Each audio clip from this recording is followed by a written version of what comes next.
1. I'm a 24-year-old man, and I wish I knew the idea of don't live with your friends before I let this pile of trash move in with me. April last year, I let my friend from uni, V, move in with me in my room. V is 26 and male. I am an international student and so is he. Getting a decent place that has transit access and close to amenities, work and campus, at an affordable price, is really difficult in the area that we live in. V used to live in the residence for the duration of his course but moved out in April last year. I have had my own place ever since I moved here. I have always had a private room, and I like the living space to be tidy and habitable. I like it to be organized and can't say I'm extremely clean, but still clean enough that I can eat my food while sitting on the floor. So when V and all of our other friends moved out of the uni residence, I thought it'd be fun to have him live with me because I had grown pretty close to him, and we were pretty great friends. Plus, it would also help me bring down my rent and utilities. I wish I had known sooner how much of a literal trash-eating raccoon and a-hole he is. It started off small with him leaving dirty dishes in the room, which I didn't mind, because I'm also a bit of a slacker when it comes to doing dishes. But I always made sure to take those dishes out and wash them, dry them, and put them back by evening. Initially, I was fine with it, but it started becoming more frequent and dirtier. He'd make coffee and leave the half-drank cups laying around the room. Half-eaten food in the dishes would just sit in the room for days. If he ate in the common area, the living room, he'd bring those dirty dishes inside the room and leave them there, probably because the other housemates wouldn't appreciate his lazy butt leaving dirty dishes in the common area. But I tolerated it, because he was a good friend, and he helped me out financially by paying my share of the rent, when I was struggling badly to the point where I didn't even know if I could be able to afford groceries. I felt like I owed him because he helped me out. He would use my kitchenware to cook, which I was fine with, as long as you clean it, and leave the food in there for days, which would start growing its own ecosystem in there. I'm talking a pressure cooker with food in it, left out for months straight. Ew. He would constantly leave pizza boxes, take-out containers with half-eaten food, take-out bags around the room. I thought he would at least clean it up soon, but never did. I would be the one constantly cleaning up the room and making it habitable. I would wash the dishes every day, just so I could eat food and something. Apart from that, he had zero sense of personal hygiene as well. His dirty laundry would sit in a laundry basket for months.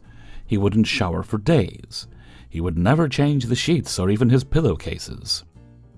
It hit the fan when I went to visit home for a month recently, and when I came back, there was mold inside the wall of the closet. Now, I've lived in this place over a year, and I had never heard of there being a mold problem at all. The landlord is really great, and he takes the upkeep of the house really seriously. So it came as a surprise that there was mold in the room. When I inspected it, there were food items in a bag left inside the closet, which I'm assuming got in contact with the moisture and led to mold. I immediately moved my clothes away, placed a covering and protective padding to prevent it from making our clothes infected. This idiot wasn't even bothered by it, and continued to live with it while I was away. But again, I couldn't confront him about anything because I constantly felt like I can't do it because I owe him. In the time that I have lived here, my housemates have never had any issues with me. I mostly keep to myself. I'm on good terms with each of them. They're all lovely people. They're older, married, and really considerate. I clean the house, kitchen, bathroom, take out the trash whenever it's my turn. I never let food rot in the fridge or kitchen area, and never left dirty cups and mugs and kitchenware around the room. But ever since he moved in, I and everyone in the house has been having these troubles. Again, I don't mind cleaning up at all. I know it sounds like I'm disrespecting myself, but I have 2 jobs and one of them requires me to travel 5 hours total, back and forth. I come home around midnight, and really just need a hygienic and clean place to come back to. Whereas he doesn't have a job and asks his dad to help him financially. Don't even get me started on his personal life, if you can even call it that. I don't want a pile of dishes and dirty laundry and trash in the room when I come back after 11 hours of work and 5 hours of travel. I don't want to go to the kitchen just to find that I have no spoons or forks or cups or plates for me to eat my breakfast in. I don't want to have dust and lint stuck to my carpeted floor of the room. I'm utterly disgusted, and seriously angry with him. It's affecting my mental health severely, and it's making my daily life miserable. I don't know what to do. There's so much more that's making my life living with him intolerable and miserable, but I don't want this post to be any longer than it is. 2.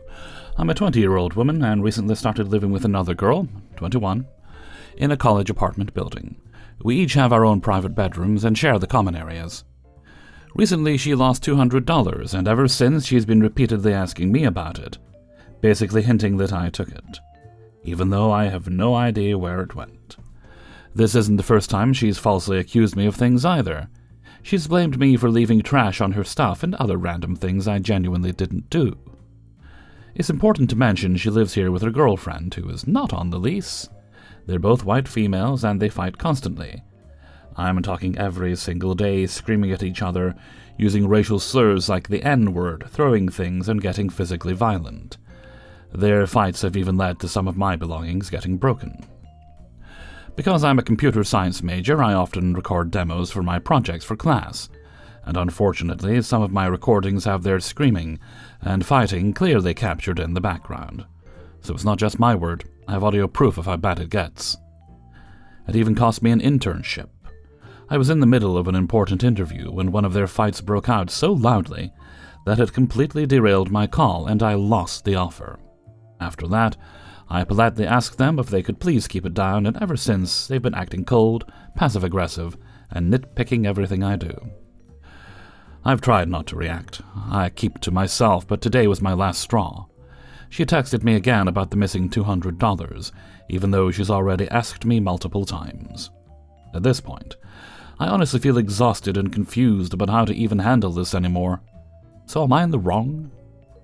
Also wanted to add, I was accused of the fire alarm being on for the whole building that houses 300 to 500 students, when I had nothing to do with it. And they stay up till 4 a.m. every single day watching TV right outside my room and don't say anything.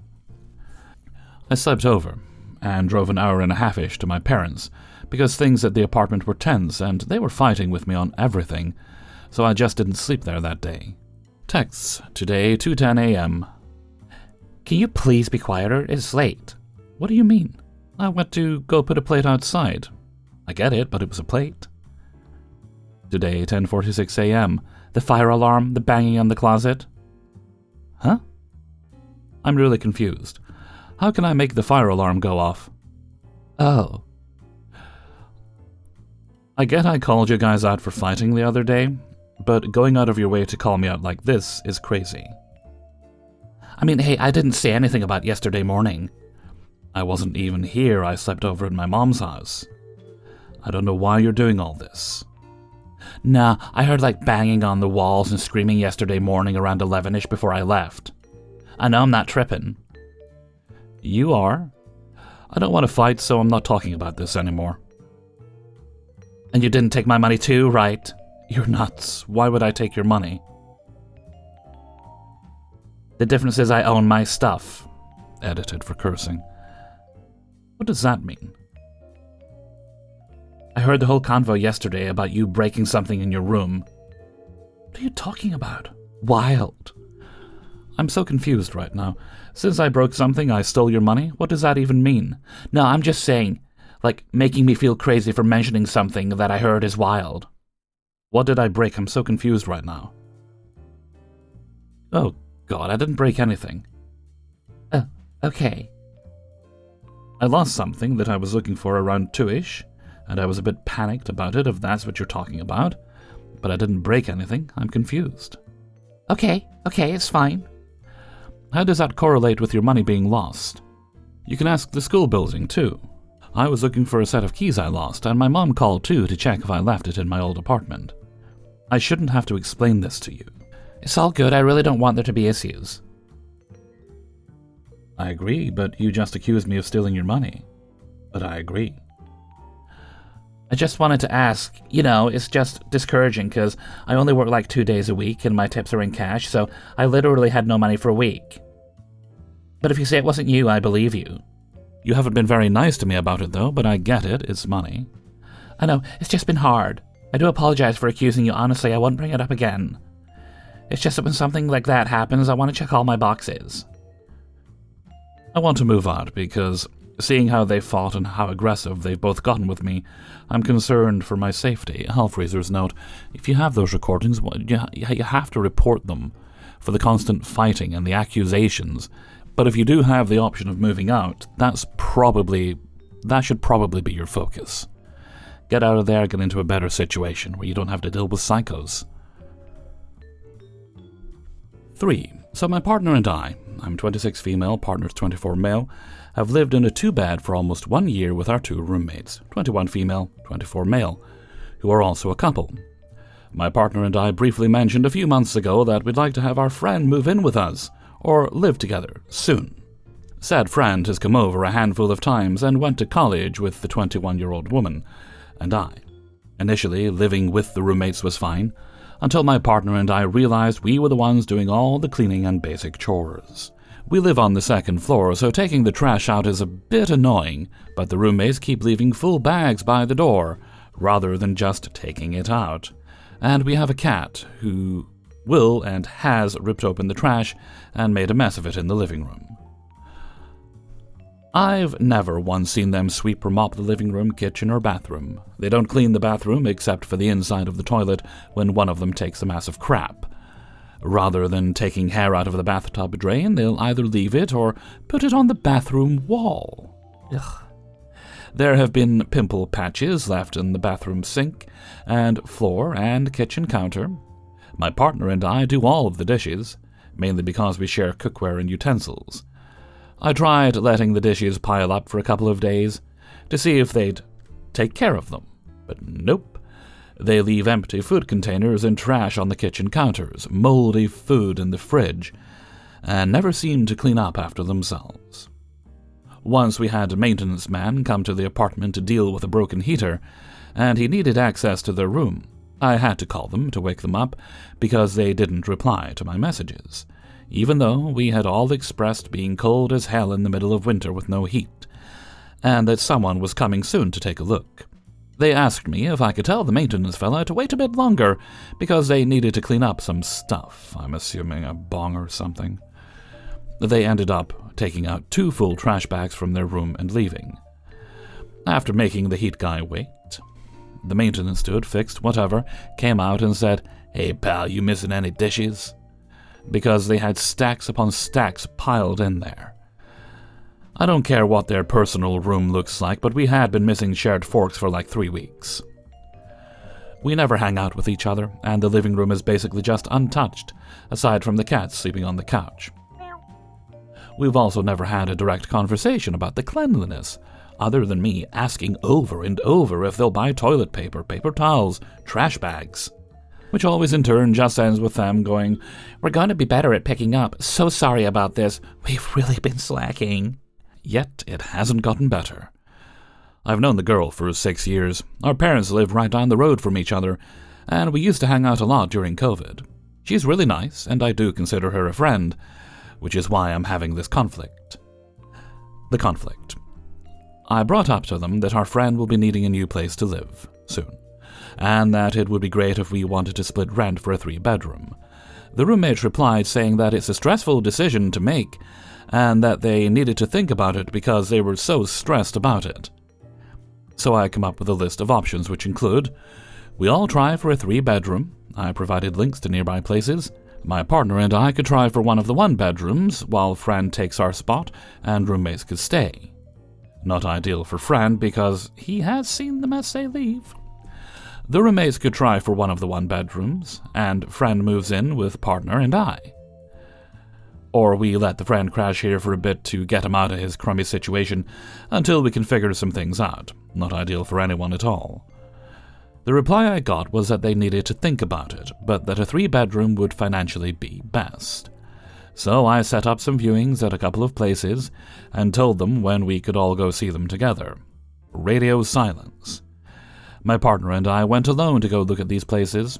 Out of courtesy, I took pics and videos to show the roommates, and they said they needed a couple of more days to think. I told them our lease is up soon, end of May, and we gotta let the landlord know a month before, but they still need time to think and that they definitely couldn't afford a 1-bedroom by themselves. which is very frustrating because I can afford the cheapest one in our simple complex on my income alone, eating rice and beans for a bit, and they both work decent-paying jobs. The friend in question is game for anything, but he cannot afford a one bed on his own because of medical bills and his income. Too high for financial assistance, but just not enough for $1,000 a month for rent alone. He and I were roommates in college. He lived at my parents' house for 6 months before he got his own place with his current roommate, which has turned to crap. But I know the guy. He's clean, quiet, keeps to himself, and is respectful. I'd feel bad leaving the roommates, but the stress of living in a shared space where I'm constantly having to clean up their messes is too damn much. At the end of the day, I don't want anyone ending up homeless, and I feel the options I've given are reasonable for anyone. Like, do I just say screw it and try for a 2-bedroom elsewhere with a friend and partner? Hellfreezer's note, you ultimately have to make the decision that's best for you, your partner, and your friend here, because you've given those two plenty of opportunities to do something. They're dragging their heels, they're not going to make a decision till the absolute last moment, and they will act like it's your fault that they've done so. 4. So, my roommate and I are in college. I've been living in the same house since sophomore year. We are now seniors. I don't want to disclose too much about this situation because I wouldn't be surprised if our other roommate is lurking in here somewhere. Some context. My roommate and I were paired randomly in the dorms and hit it off. We had a decent little friend group, and it so happened that we needed another roommate, and our friend was looking for some place to live. I had found this 3-bedroom, 3-story house on a pretty busy college street, thinking we'd have a great area to buzz around. All was well, and we have a great time in this house, and it pains me that we're moving soon. But we had to find a new roommate last year. You may be thinking, okay, yeah, whatever, it's not that hard. Well, our other roommate signed a lease somewhere else right before we finished school for the summer. So we had no time to find someone to sign our lease, that we renewed, thinking our friend was still living with us. We went crazy, posting on Reddit, Facebook, Snapchat, Yik Yak, and unfortunately posted an ad on a bum-ah website people usually like to buy cats and dogs off of because it has no restrictions. Again, the specifics are not needed, just know we screwed up. We got a couple of hits on Reddit and Yik Yak, but the people all seemed rude or flat-out creepy. So we kept pushing on, hoping that someone was gonna just fall out of the sky into our hands like God's little gift. We knew we were gonna be screwed if we didn't find someone to live in the extra room we have. So, the first person who seemed to have good intentions, we ran with the chance. We should have been a little more intuitive when we found this kid on the dollar store version of CarMax.com.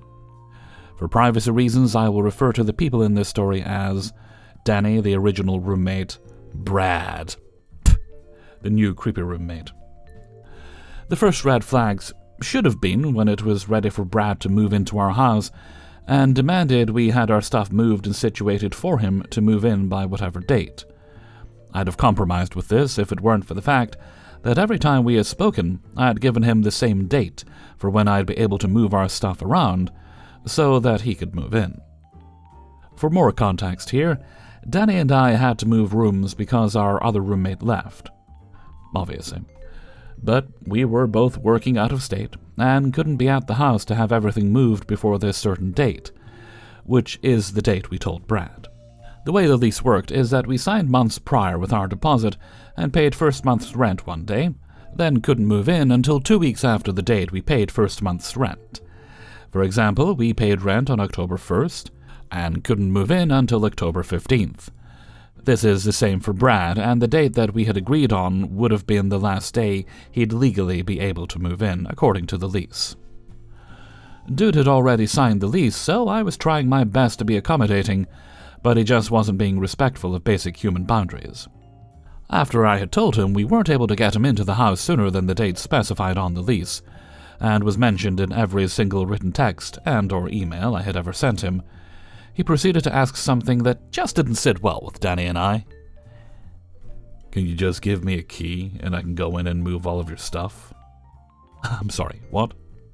No, you can't go in and move two strangers' bedrooms and bathrooms full of their personal items. We had never met this kid before, so we were honestly just completely taken aback. Again, I wish I could go into more detail about this situation so you can fully understand why we were feeling uneasy. I'm a firm believer in giving everyone a chance, second chances even, so I tried to ignore the unsettling feeling he gave me.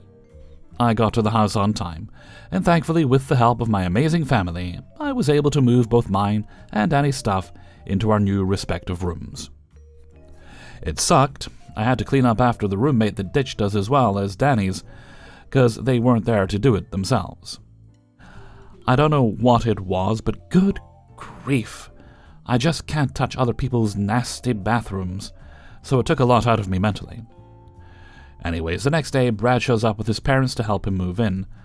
I meet him, and he seems like a totally normal guy, maybe a little sheltered, but that's all.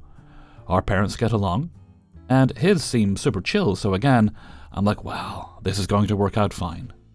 The dust settles after Danny comes back, and our parents leave us to be adults again.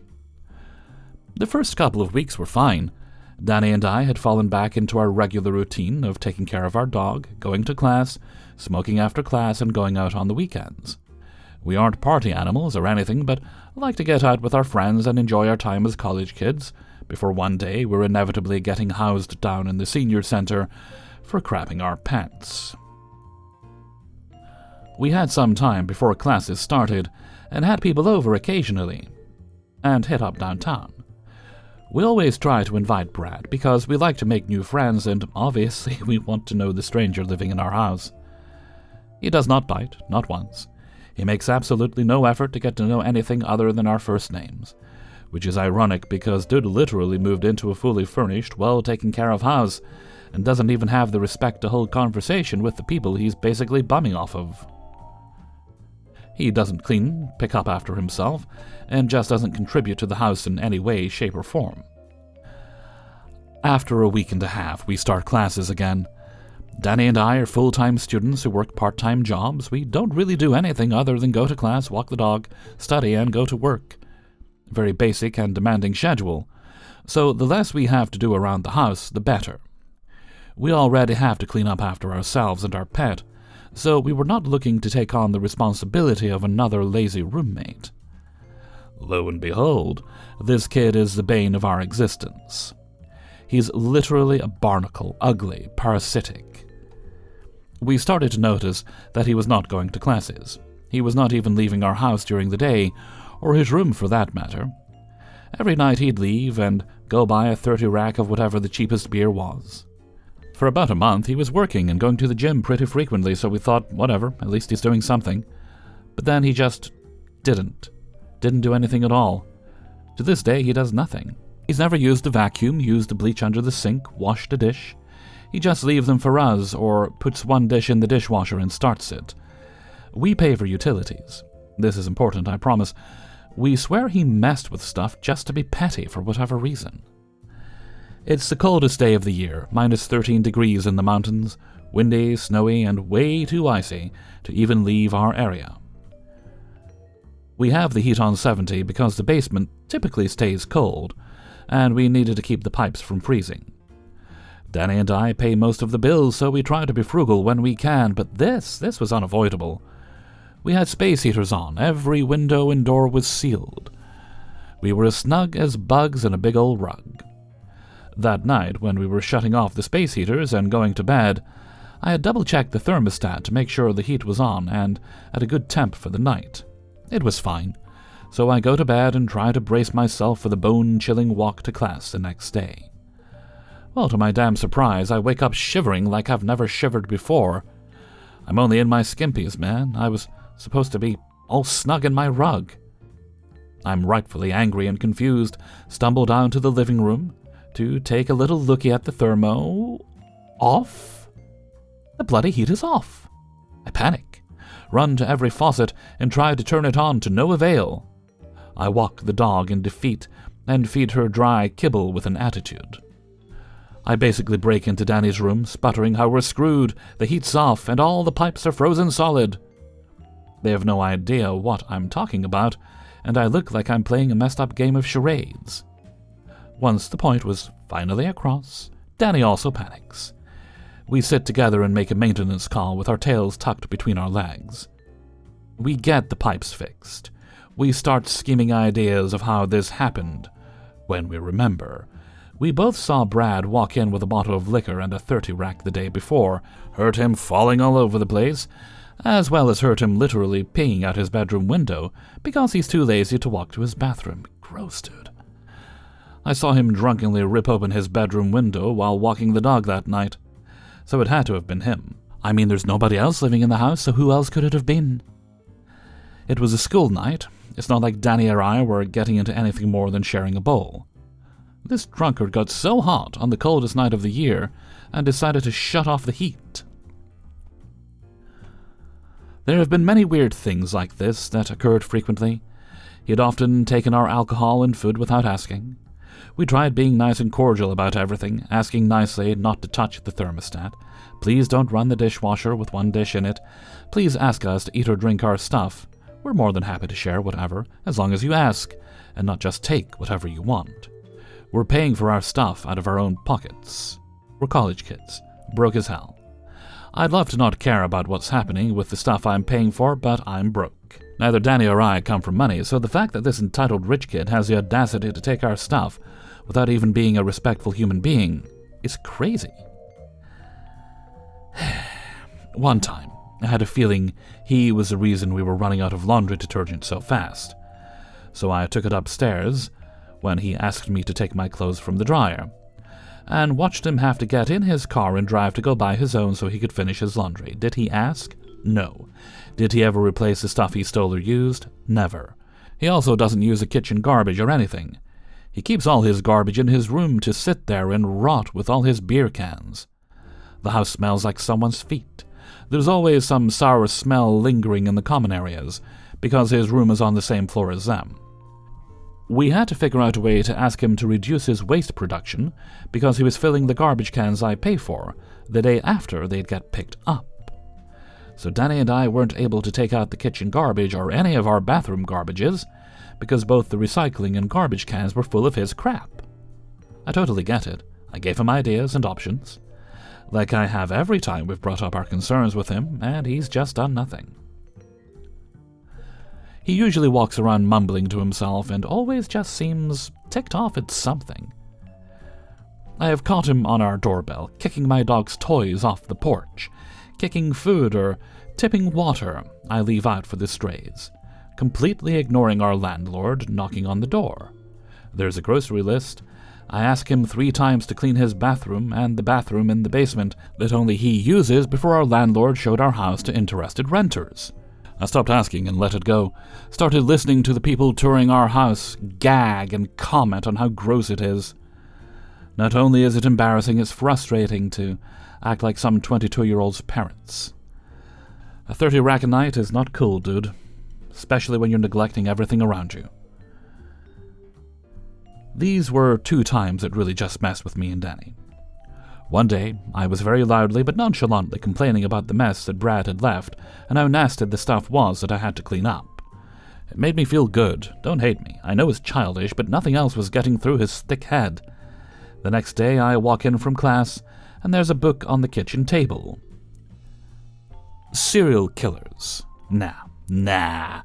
A book about serial killers and their cases. A book describing the way and tactics of a decade full of some of the most brutal serial killers. The one thing I can say is, Brad doesn't leave his stuff laying around, mostly because he doesn't use any of the common areas, but still, again, I run to Danny hooting and waving about how they can't leave some psycho book on the table like that and freak me out. Not cool, dude. Yeah, well, you know what's not cool? That it was definitely not Danny who had left that book there, but Brad, clearly trying to get some message across that I am not willing to explore further than reading the damn book title.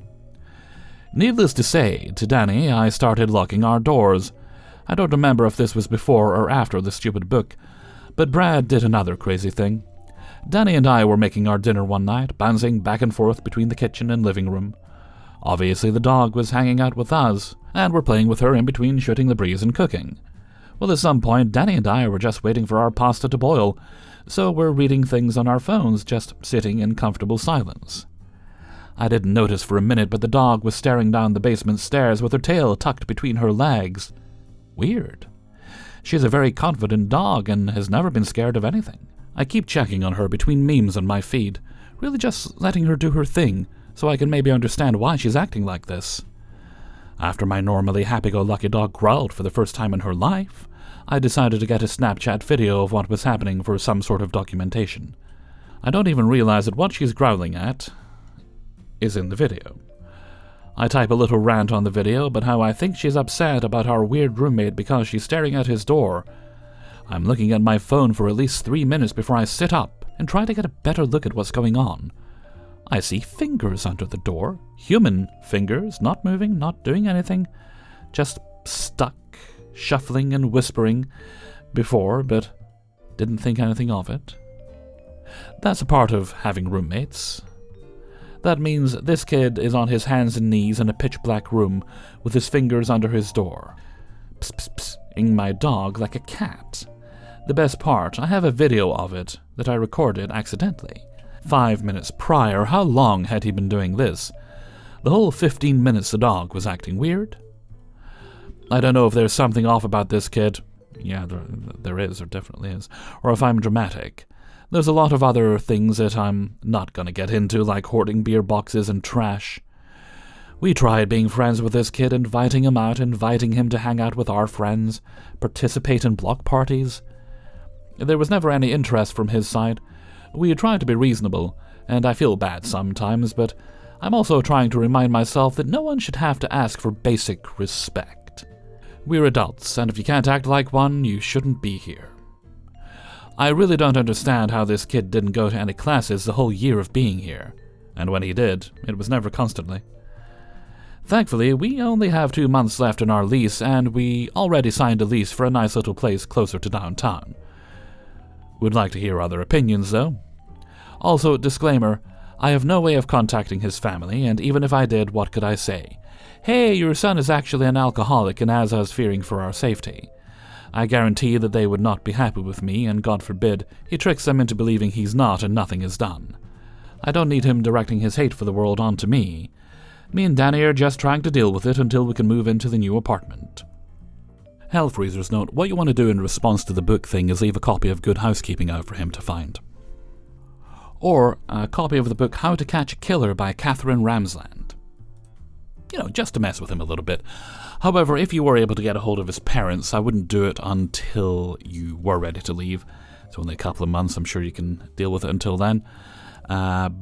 But the best thing to do would be present it to his parents as genuine concern. You're very worried about his behavior, the excessive drinking, the clear depression, the obsession with dark subject matter.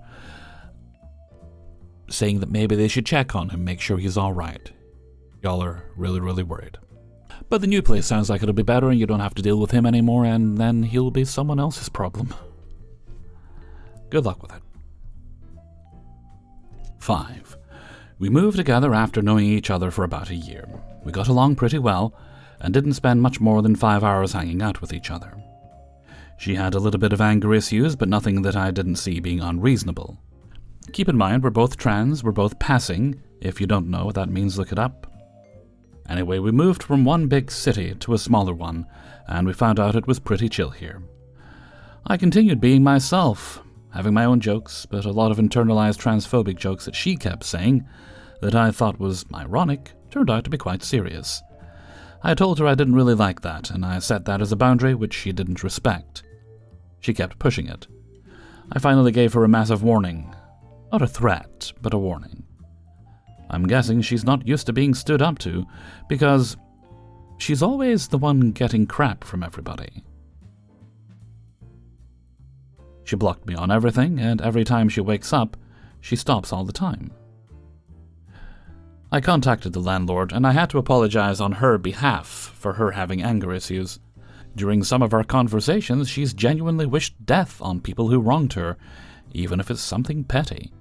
I thought she was joking, but now I'm starting to see it in a different light. I've already gone through so much, and I've done a lot of healing, and I don't want to deal with this anymore. I'm seriously done with it. I've talked to a lot of my friends, and I've shown them screenshots. She's absolutely overreacting. One of my friends caught her calling me names on her Facebook, portraying me as a psycho manipulator, I asked them to report it, and they did. She comes out here with no savings, haphazardly packed things that take up the entire moving truck. She lied about the amount of stuff she had, or at best misled me. She implied she had a little bit of money, which in terms of moving is in my experience anywhere from $500 to a few $1,000s. She's eating all the food I buy now. I'm just bringing it to my room to keep it from her. I'm going to buy my own fridge. I'm not going to pay the gas bill because I'm okay with cold showers and I actually like the winter cold. I'm likely going to change the locks in my room and put every household good I have in there, or storage that I have downstairs. She doesn't leave the house. She's miserable, jobless, and doesn't do anything. And every time I try to talk to her, she yells at me and tries to threaten to call the police. But I'm just trying to play devil's advocate. I already know she doesn't like me, not sure why. She thinks I manipulated her. I picked up that she didn't really feel like she should go, and I asked her multiple times if she's certain she wants to move. I gave her every benefit of the doubt. I'm going to be honest. I'm likely going to keep all the plates, all of my cooking stuff, all of my food in my room, and she's just going to have to microwave everything she wants to make. Bringing my storage containers upstairs, I'm bringing the silverware, the cooking utensils, pots and pans. I'm getting ready to just ride this out. She already knows where the food pantry is, but if she wants to make this place a prison for her, that's fine by me. I would gladly pay for her to leave so I can have my peace, but that's not even an option, as she's incapable of communicating. I have an air fryer, a toaster, I'm getting a mini fridge soon. I'm pretty much set. Can say she's equally planned for this, and she still doesn't have a job, so this whole thing is going to be on her. She was planning to move out, but I'm willing to bet that nobody wants her to move in because of how awful she was. She is gaslighting me into thinking I'm a narcissist. I even talked to my therapist and shared all the chats, and I know she's kept full-on diagnosing, but she said I've missed a lot of red flags. But I'm done trying to care for her. I have to protect my own peace. I have to take care of myself. I have good people in my life I want to give my time to right now, and she's making the whole house very unpleasant to be in. If she's hungry enough, I'm sure she'll go to the food pantry, but if she gets sick of the food there, she's going to have to get a job. If she gets sick of microwaving everything and not having hot water, she's going to have to pay the gas bill. This is kind of the ultimate I have to do. She needs to be able to do something around here other than just be angry at me for giving her an opportunity to start afresh somewhere else. I don't think she ever really had time to decompress, and she's always been working. She's single, doesn't have friends, and I feel really bad for her. I want her to be happy again, but I kind of feel like her happiness was hinging on putting other people down. Don't get me wrong, when I met her I was a different person. I had a lot of rage and resentment too. I guess I thought she was more mature. I don't know. Advice? Update. We talked to the landlord and she got off the lease. I am more than capable of paying the lease myself, and during our conversation, my soon-to-be former roommate misgendered and dead-named me. The landlord was not amused, and saw that she was an abusive person regardless of my roommate being trans herself. She should be gone by the end of the month, and she said 2 months of having to pay for a single living expense outside of her food. I threw $100 her way to hopefully expedite the move, but she can't be here past the end of the month. There was a verbal agreement, I was there as a witness, so she's locked in at this point. I can finally have my peace. Hey everybody, Hellfreezer here, and thank you very much for listening to Bad Roommates, episode 70. And big thanks to everyone who allowed me to use their stories in this video. If you enjoyed the video, please do hit the like button, it's very helpful to me and the channel, and do subscribe to get the videos in your subscriptions feed, theoretically. If you would like to support the channel, that's easy enough. You can sign up for my Patreon page, linked in the description. As a thank you for your support, you get the videos all at once on a Monday. You'll also find a link in the description to my merchandise store on Teespring. Thank you very much. Okay, no more bits and bobs today, so let's move on to Hellfreezer's question of the day. And today's question is, do you have a habit that seems counterintuitive, but it makes you feel good anyway? Like, for example, some people like drinking really hot drinks in the summer, like hot tea and coffee, and that makes them very happy. I like to have fans going all year round to keep me cool. Even if the weather's cold, I still enjoy the circulation of the air. That sort of thing. Let me know what you think in a comment below. And before we go, let's take a look at the answer of the day from a previous video. And this one came from Bad Roommate 68, and it was about, have you ever gone down a rabbit hole so far and then realized, well, I may as well keep going?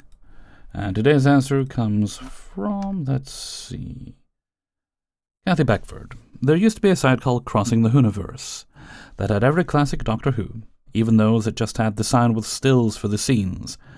I started watching from the first episode. I think I got to John Pertwee and stopped for some reason. When I went back, the site was no longer there. Thank you very much for your answer, Kathy.